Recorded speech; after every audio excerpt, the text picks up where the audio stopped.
إن الحمد لله نحمده ونستعينه ونستغفره ونعوذ بالله من شرور أنفسنا وسيئات أعمالنا من يهد الله فهو المهتدي ومن يضلله فلن تجد له وليا مرشدا واشهد أن لا إله إلا الله وحده لا شريك له واشهد أن محمدا عبده ورسوله لا نبي بعده أما بعد فلقد قال الله عز وجل في قرآنه الكريم أعوذ بالله من الشيطان الرجيم فأوحينا إلى موسى أن اضرب بعصاك البحر فانفلق فكان كل فرق كالطود العظيم وأزلفنا ثم الآخرين وأنجينا موسى ومن معه أجمعين ثم أغرقنا الآخرين إن في ذلك لآية وما كان أكثرهم مؤمنين وإن ربك لهو العزيز الرحيم.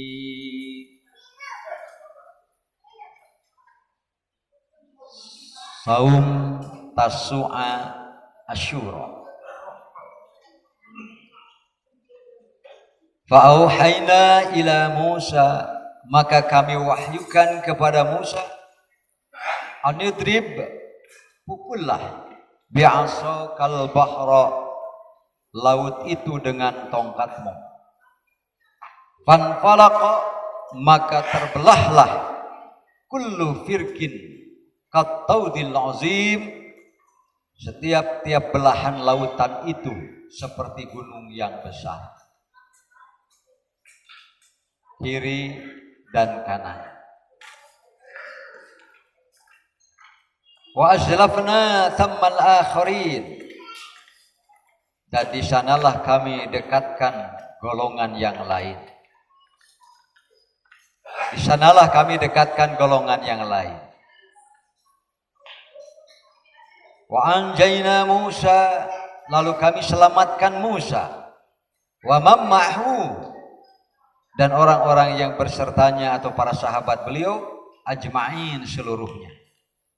Thumma aghraqna al-akhirin, lalu yang lain yang Allah izinkan untuk mendekat ke laut, Allah tenggelamkan yang lain-lainnya.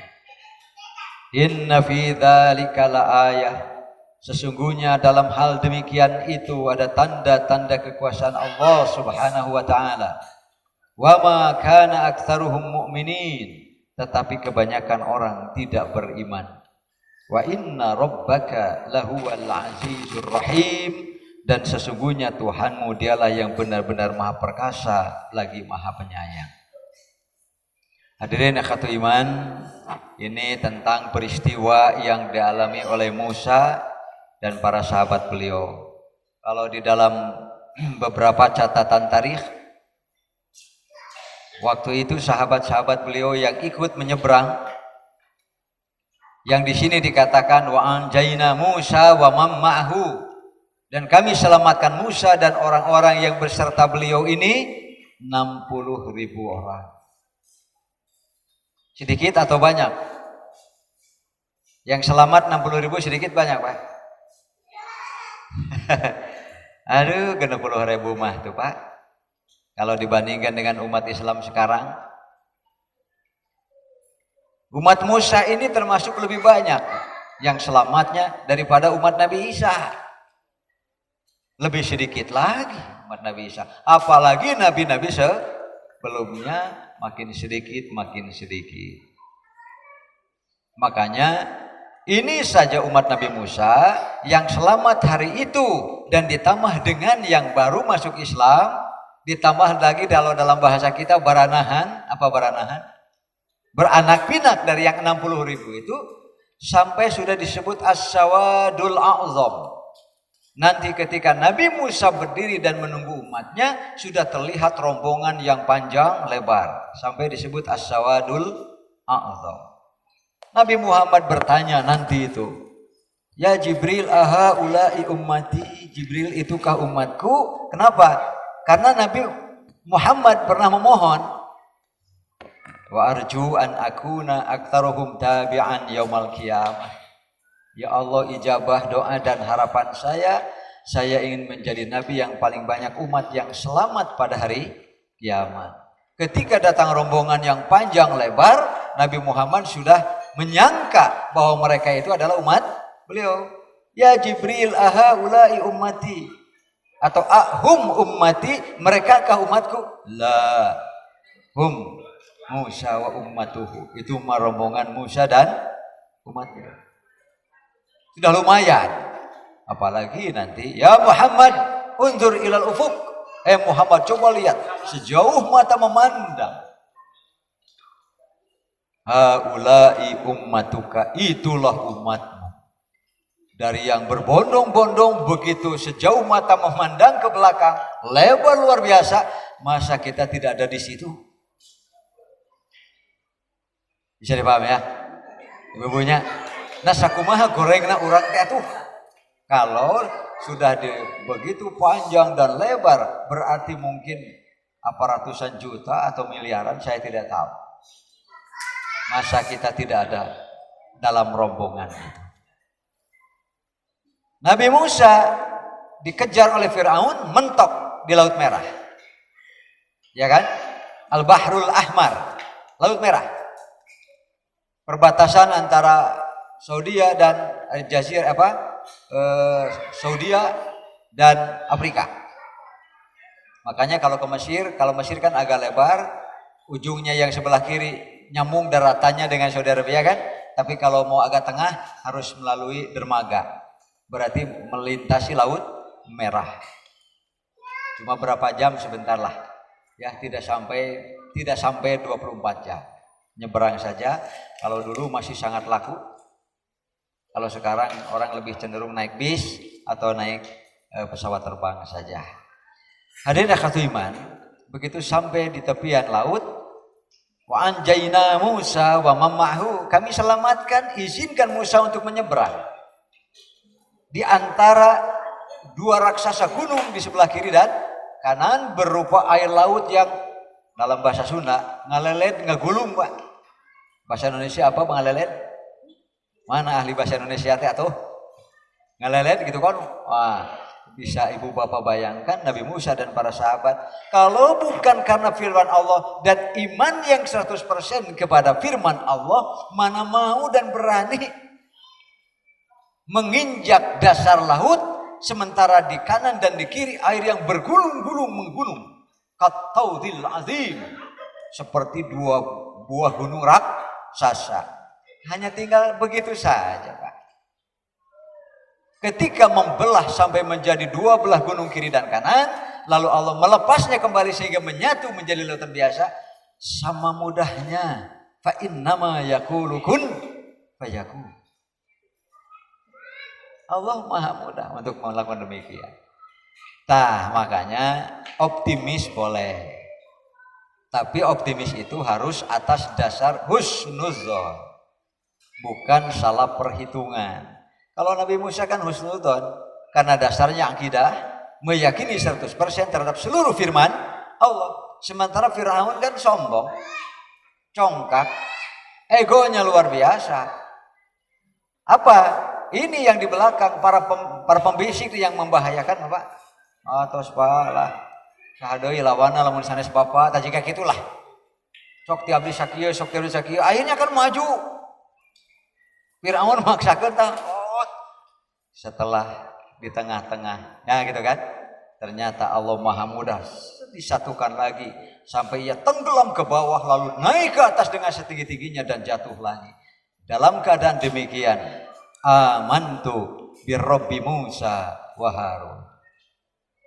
Saya beriman kepada Tuhannya Musa dan Tuhannya Harun. Ada juga firman Allah yang lain, bukan wa Harun, tapi amantu bi Rabbi Musa wa Bani Israil. Kami beriman dengan Tuhannya Musa dan Tuhannya Bani Israel. Tapi fa idza balagatit taraqi wa qila marraq faltaffatis saqu bis-saq ila rabbika yauma idzinil masaq. Coba nanti bisa dilihat dalam surah Al-Qiyamah kan? Bisa dilihat dalam surah Al-Qiyamah. Fa idza balagatit taraqi, kalau sudah nyawa di kerongkongan, yukhorgir, ia akan berbunyi keras maupun pelan. Wakila marrok, mana jago-jago ruqyah, coba datangkan. Rok artinya tukang ya. Rokin artinya isim fa'il dari roko yarko, ya gitu kan. Wakila marrok, katakan mana ahli-ahli ruqyah. Fal tafatis saqu bisa, baru tahu rasanya kalau menahan rasa sakit sakaratul kiamat sampai betis-betis saja berbelit-belit. Ila rabbika yauma idzinil masaq, hanya kepada Tuhanlah. Tuhanmu lah Allah Subhanahu wa taala tempat kembali dan memohon pertolongan. Firaun sudah idza balagotit taraqi, nyawa sudah di sini, tiada maaf bagimu. Pintu taubat telah ditutup baginya. Karena pintu taubat sebelum baru masih terbuka bila hal-hal yang gaib belum ditampakkan kepada dirinya. Kalau malaikat Israil sudah datang, maka gaib sudah tampak, sudah tertutup pintu tobat bagi kita. Namanya su'ul khotimah. Singkat saja dulu tentang peristiwa. Makanya disebut dengan yauma, hari najjallahu Musa wa sahabahu. Itulah peristiwa hari Allah menyelamatkan Musa dan para sahabat beliau yang berjumlah 60 orang. Kapan itu? Tahunnya kita bisa cek lagi. Berapa jarak, berapa abad dari Nabi Muhammad kepada Nabi Musa. Lalu dari Nabi Muhammad ke kita sudah ada hitungannya kan? Tinggal ditambah dengan berapa abad dari Nabi Muhammad ke Nabi Musa. Tapi hari itu adalah tanggal 10 Muharram. Tanggal 10 Muharram disebutlah Asyura, hari ke-10 minal Muharram, dari bulan Muharram. Hadis yang pertama hadirin, An Ibnu Abbasin radhiyallahu anhu maqala, dari Ibnu Abbas, semoga Allah senantiasa meridhoinya. Qadiman Nabi sallallahu alaihi wasallam al-Madinah, Nabi datang dari Mekah ke Madinah, maknanya hijrah. Fara'al Yahuda tasumu yauma Asyura, Nabi melihat kaum Yahudi saum Asyura. Padahal waktu masih di Mekah, Nabi Muhammad saum, cuma belum mengajak sahabat, menyuruh sahabat untuk saum Asyura. Sekali lagi, waktu masih di Mekah, Nabi Muhammad sudah saum Asyura, tapi belum menyuruh para sahabat untuk saum Asyura. Kaum jahiliyah yang ada di Mekah pun sudah saum Asyura. Ternyata saum Asyura ini pada merebutkan, Pak. Kemudian faqala, maka Rasulullah bersabda karena melihat Yahudi saum Asyura, ma hadza, apa gerangan ini? Mengapa Yahudi kaum saum Asyura? Hadza, qalu, Yahudi menjawab, hadza yaumun sholih, ini adalah hari baik, ini adalah hari berkah. Yaumun najjallahu bani Israila min aduwihim, ini adalah hari di mana Allah menyelamatkan Bani Israel, Musa dan Bani Israel dari musuh mereka, yaitu Fir'aun dan bala tentaranya. Fasaumahu Musa, maka Musa saum pada tanggal 10 Asyura bersama para sahabat beliau. Qala, maka Rasulullah bersabda, fa ana ahaqqu bi Musa minkum, aku lebih berhak terhadap Musa daripada kalian. Kami mengimani para nabi sebelumnya seluruhnya, la nufarriqu baina ahadin minhum mir rusuli. Kan begitu kalau orang mukmin. Kami tidak membeda-bedakan. Ketika seseorang Allah angkat menjadi nabi dan rasul, maka kami terima sebagai nabi dan rasul. Makanya kami beriman kepada semua nabi dan rasul yang pernah diutus Allah Subhanahu wa ta'ala, bahkan la nufarriqu, tidak membeda-bedakan baina ahadimir rusul. Dalam hal apa? Musa nabi dan rasul Allah, Isa nabi dan rasul, semua kami terima. Makanya nanti dalam kaidah usul fikih saja ada namanya syar'u man qablana. Ada syariah dahulu nabi-nabi sebelumnya berlaku, maka sekarang tetap berlaku bila ada pengukuhannya. Ada Pak, makanya banyak yang sama dengan apa yang dibawa dalam Injil dan Taurat. Itu hadis yang pertama, menunjukkan bahwa kaum Yahudi pun saum Asyura.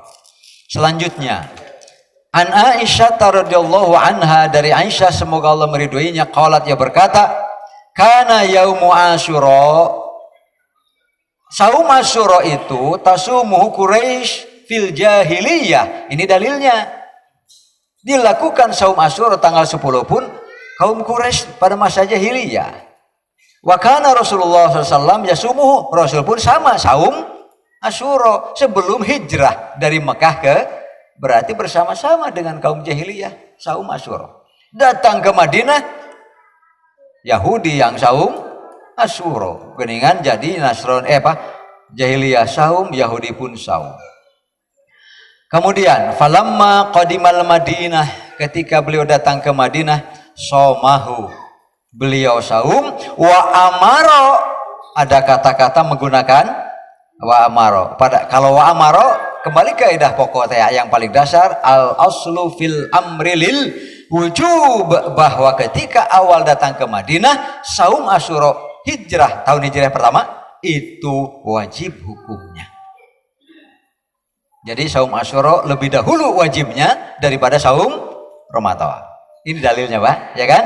Ketika beliau datang ke Madinah, maka beliau saum itu dilanjutkan, dan sekarang beda dengan di Mekah. Wa amaro bisyamihi, ada tambahan, para sahabat diperintah untuk melakukan saum Asyura. Kalau di Mekah beliau saja sendiri yang saum, malah sama-sama dengan istilahnya kebiasaan orang-orang jahiliyah. Falamma furido Ramadan, ketika Ramadan diwajibkan, itu tahun kedua Hijriyah. Kalau tahun kedua Hijriyah, kemungkinan Rasul hanya satu kali saum Muharram di Madinah atau 2 kali. Karena dalam rentak waktu tahun pertama dan tahun kedua hijrah baru turun ayat tentang kewajiban bulan Ramadan. Biasanya kutiba alaikumusiyam dan seterusnya. Turun ayat itu, maka berubahlah, bukan hilang saum Asyura, tapi berubahlah status hukumnya. Syariatnya masih ada, cuma status hukumnya yang berubah. Apa?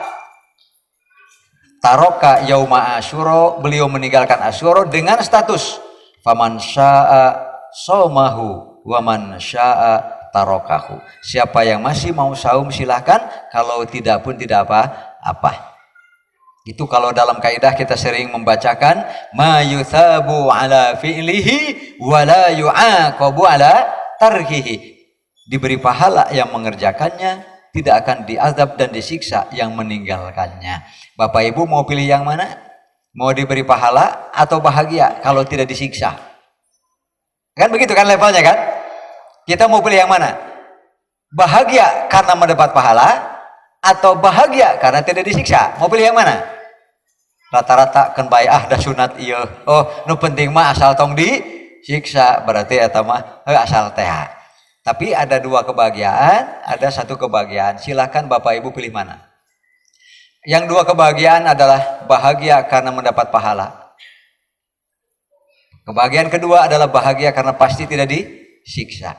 Tapi kalau yang tidak saum, berarti satu saja kebahagiaannya, ia bahagia karena yakin tidak akan disiksa karena tidak saum Asyura. Bapak Ibu silahkan, badai rajin, badai kedul, gitu unggul lah.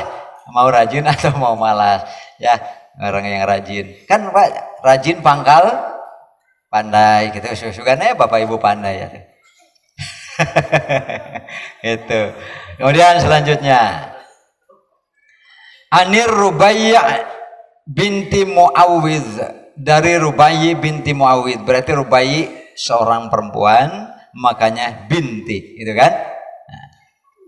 Qalat, ia berkata, arsalan Nabi sallallahu alaihi wasallam ghadata Asyura. Nabi sallallahu alaihi wasallam mengutus orang-orang pagi-pagi tanggal 10. Jadi sholat subuhnya sudah lewat. Sholat subuhnya sudah lewat, Pak. Ada yang tahu sebelum datangnya waktu subuh, ada yang dapat pengumuman justru setelah lewat, sudah masuk waktu subuh. Kalau godata pagi-pagi. Nah, masalahnya bagaimana? Kalau taunya, ternyata ada saum. Saya baru tahu sekarang. Ternyata ini sudah jam 8 pagi. Apa sikap kita kalau kita mau saum? Bisa tidak?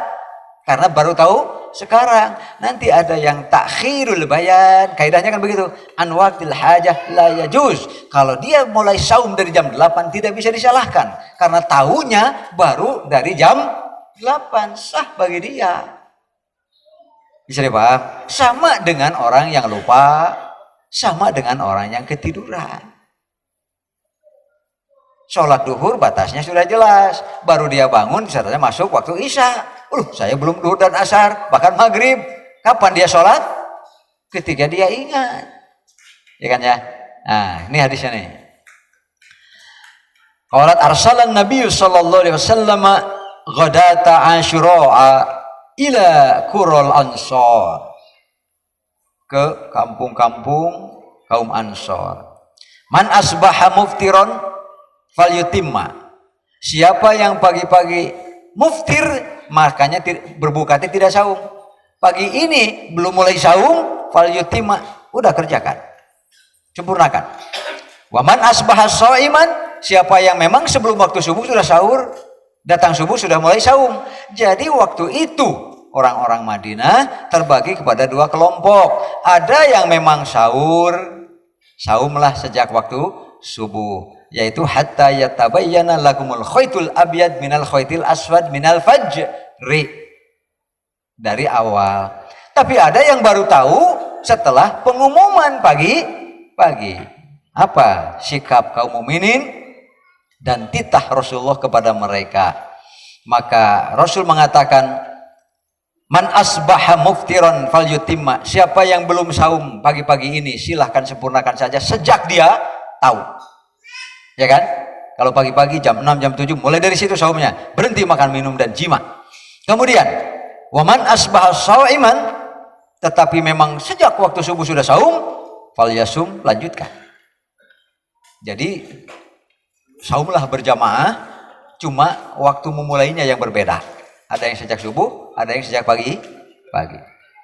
Qalat, kata Ar-Rubayyi sebagai kaum Ansor, ia berkata, fakunna nasumuhu, maka kami pun melakukan saum itu ba'du, setelahnya, setelah ada pengumuman pagi-pagi. Kemudian wa nasumu sibyanana, dan kami ajak anak-anak kami, latih anak-anak kami untuk saum Asyura. Jadi ibu bapak silahkan latih juga anak-anaknya, cucu-cucunya, ya kan? Atau anak menantu boleh. Cucu tanya, anak menantu, silahkan latih untuk saum. Kemudian kumaha tuh cenah budak lamun ceurik minta buka? Ya Pak. Wa naj'alu lahumul lu'abata minal ihni. Kami buatkan saja mainan dari bulu-bulu apa, bulu ayam, bulu apa. Kalau dulu itu begitu. Terus saya sana dicaro sing halus Pak, ulah nepi ka budak teh ditinggalikeun naon, ulah daek berarti teu kapake. Ulah nepi ka teu kapake ku budak deh. Nah, mending kana buka daripada nyawa eta mah banyak. Fa idza baka ahaduhum, bila di antara anak yang sedang dilatih saum ini ada yang nangis karena ingin buka, gitu. Alat ta'am, karena ingin makanan, a'tainahu dzalika, itu mainan sudah disiapkan untuk memalingkan perhatian dari pikiran rasa lapar ini kepada mainan itu. Hatta yakuna indal iftar, sampai kami berhasil, kami dan anak-anak berbuka pada waktunya. Begitu perjuangan bagi ibu bapak yang mau saum, ini adalah keutamaannya luar biasa. Terakhir, an Abdullah bin Abbas, dari Abdullah bin Abbas radhiyallahu anhu, yaqulu hina shoma Rasulullah sallallahu alaihi wasallam yauma Asyura, Dari Abdullah bin Abbas, ia berkata ketika Rasulullah saum yauma Asyura pada hari Asyura, wa amaro bisyamihi, dan beliau memerintahkan untuk saum. Ya, saum. Kemudian qalu ya Rasulullah, innahu yaumun tu'azzimuhul yahud. Rasulullah, ini kita kok sama dengan Yahudi, dan Asyura ini sangat diagung-agungkan. Jadi ada perayaan-perayaan khusus. Sehingga di Madinah ketika kaum muslimin sedang saum, Yahudi mah saum tapi ada pesta, acara-acara istilahnya. Itu mengganggu bagi Nabi dan para sahabat. Asa tengeunah saum berjamaah dengan Yahudi. Di Mekah berjamaah dengan jahiliyah. Datang ke Madinah disampaikan ke saum Asyura oge.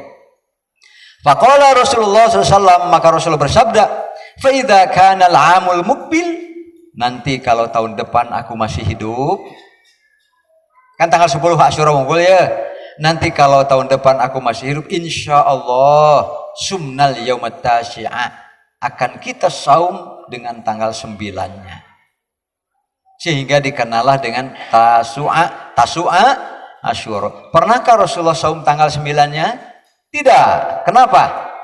Ini hatta qala falam ya'til amul muqbil, belum datang tahun yang direncanakan untuk saum Tasu'a, hatta tufiya Rasulullah SAW, ternyata beliau telah pulang ke haribaan Allah Subhanahu wa ta'ala. Tahun berapa hadirin? Rasul bersabda, kalau tahun depan aku masih hidup, aku akan saum dengan tanggal 9-nya. Tahun berapa? Rasulullah wafat tahun berapa? Tahun ke-11. Sudah Muharram atau belum Muharram? Kan beliau Rabiul Awal. Berarti sudah Muharram, Pak. Karena Muharram kan bulan ke-1 dari tahun 11. Rasulullah kan bulan ke-2 masuk bulan ke-3. Gitu ya? Beliau wafat. Berarti sempat saum Muharram tanggal Asyura-nya wunggul. Berarti Rasul pulang haji, Pak. Haji kan tahun ke-10. Jadi paham ya? Haji tahun ke-10, Pak. Menghitungnya bulan Dzulqa'dah beliau berangkat, pulang Dzulhijjah.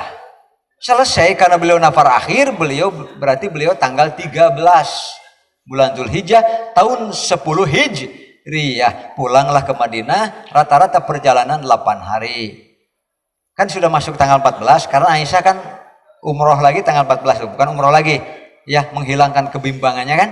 Ayo saja, umroh saja supaya tidak bimbang. Maka akhirnya pulang berarti sudah masuk tanggal 14. Tamat 8 hari, berarti tanggal 22 Dzulhijjah beliau pulang ke Madinah. Habislah umur bulan. Sebut saja kalau umur bulan pada tahun ke-10 itu 30 hari. Hanya 8 hari beliau menghabiskan bulan Dzulhijjah. Masuk tahun baru namanya Muharram. Tahun ke-11 kan? Muharram, Rabiul Awal. Jadi Rasulullah saum dulu, setelah saum baru sakit. Setelah saum beliau bersabda, tahun depan, tahun ke-11 kan? Tahun depan kalau aku masih hidup, maka saum ini kita tambah dengan tanggal 9. Tapi tahun depan Muharram belum datang, Rasulullah sebulan kemudian wafat. Dari beliau kurang lebih bersabda merencanakan saum Tasu'a.